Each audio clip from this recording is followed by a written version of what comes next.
dalam video ni kita akan sambung berkenaan dengan topik yang seterusnya, iaitu topik kosmologi ataupun kejadian alam semesta. Okey. Jadi kosmologi ini mungkin kadang-kadang kita dengar ada astronomi, ada kosmologi, dan juga ada banyaklah bidang-bidang lain yang berkaitan dengan astronomi, sebagai contoh planetary science, galactic astronomy dan banyak lagi. Dan antara yang kita biasa dengar adalah kosmologi. Jadi apa itu kosmologi? Kosmologi ini dia berbezalah dengan bidang-bidang lain dalam astronomi kerana kosmologi dia mengkaji tentang alam semesta secara keseluruhannya dan bagaimana ia terbentuk. Okey, jadi ada banyaklah persoalan bagaimana alam semesta terbentuk, berapa umur alam semesta dan juga adakah alam semesta dia akan mati dan bagaimana dia akan mati. Baik, jadi kita akan lihat dalam tajuk kita pada hari ini, kita akan lihat berkenaan dengan dua persoalan. Yang pertama lah, iaitu berkenaan dengan kejadian alam semesta.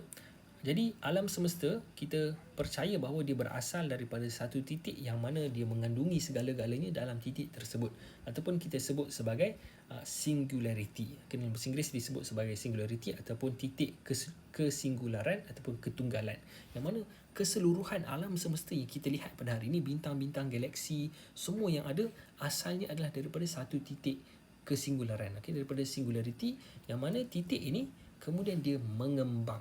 Titik itu asalnya titik, kemudian dia expand, dia mengembang. Dia macam kita tiup belon lah. Asalnya belon itu dikempis, kemudian bila kita tiup dia mengembang. Sama juga macam alam semesta kita percaya bahawa dia asalnya titik yang kecil dan padat, kemudian dia mengembang sehinggalah membentuk kepada alam semesta yang kita lihat pada hari ini. Jadi pengembangan ini dipercayai berlaku sekitar 13.7 bilion tahun yang lalu lah.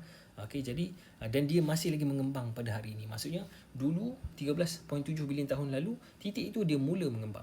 Tetapi kenapa dia mula mengembang kita tak tahulah. Jadi dia apabila dia mula mengembang sehinggalah 13.7 bilion tahun kita ada pada hari ini. Jadi maksudnya umur alam semesta adalah sekitar 13.7 bilion tahun. Dan proses pengembangan inilah yang kita sebut sebagai Big Bang. Kadang-kadang biasanya definisi ataupun translation, terjemahan yang diberikan untuk Big Bang adalah letupan besar ataupun dentuman besar. Dia kalau kita faham dia seolah-olah macam dia meletup, tetapi saya tidak suka istilah tersebut, jadi saya gunakan pengembangan besar kerana asalnya titik kemudian dia berkembang, sehinggalah menjadi alam semesta yang kita lihat pada hari ini. Jadi apa bukti yang menyokong teori pengembangan besar ini, teori Big Bang ini? Adakah dia hanya andaian kita sahaja? Jadi kita lihatlah apakah bukti-bukti yang menyokong teori pengembangan besar. Jadi yang pertama adalah pergerakan galaksi menjauhi antara satu sama lain. Jadi apa maksudnya? Maksudnya kalau kita guna teropong, kita lihat kepada galaksi, kita lihat ke kanan, ke kiri, semua arah kita lihat, galaksi-galaksi kebanyakannya, hampir kesemuanya sedang bergerak menjauhi kita dan juga menjauhi antara satu sama lain. Maksudnya antara galaksi dengan galaksi pun dia menjauhi antara satu sama lain. Jadi daripada pemerhatian kita ini, kita percaya bahawa disebabkan sekarang ini dia sedang menjauhi antara satu sama lain, maksudnya dahulu kala dia sedang bercantum. Jadi bila dia bercantum, kemudian dia mengembang sehinggalah hari ini dia masih lagi mengembang. Maksudnya bila kita lihat dia sedang mengembang, dahulu dia mestilah bersatu, mestilah bercantum. Jadi ini adalah bukti yang pertama lah, asalnya semua adalah satu. Yang kedua adalah kewujudan sinaran latar belakang gelombang mikrokosmik. Panjang ni. Ataupun dalam bahasa Inggeris disebut sebagai Cosmic Microwave Background Radiation. Dalam perkataan ataupun huruf yang pendeknya kita biasanya sebut sebagai CMB, Cosmic Microwave Background. Jadi apa itu Cosmic Microwave Background? Seperti yang kita lihat dalam gambar rajah inilah, dekat bawah ini yang kita lihat warna biru dan merah ini adalah sinaran yang terhasil selepas sekitar 400,000 tahun selepas berlakunya Big Bang. Selepas berlakunya pengembangan itu, 400,000 tahun seterusnya, kalau kita hidup, contoh kalau kita hidup dalam era 400,000 tahun, ketika alam semesta berumur 400,000 tahun, alam semesta yang kita lihat adalah seperti dalam gambar rajah ini. Cuma dia dalam gelombang microwave lah, dalam gelombang mikro. Jadi kalau mata kita ni tak boleh nak nampak lah, tapi kalau kita gunakan pengesan, kita boleh nampak lah alam semesta pada waktu tersebut. Jadi ini bukti yang kedua. Bila kita mencerap, kita dapati alam semesta dia menghasilkan gelombang sinaran seperti ini. Jadi ini bukti yang kedua yang menyokong teori Big Bang, kerana dulu sekarang ini kita lihat alam semesta sejuk. Okey, sekitar yang mana suhunya adalah sekitar 2.7 Kelvin ataupun negatif 270 darjah Celsius.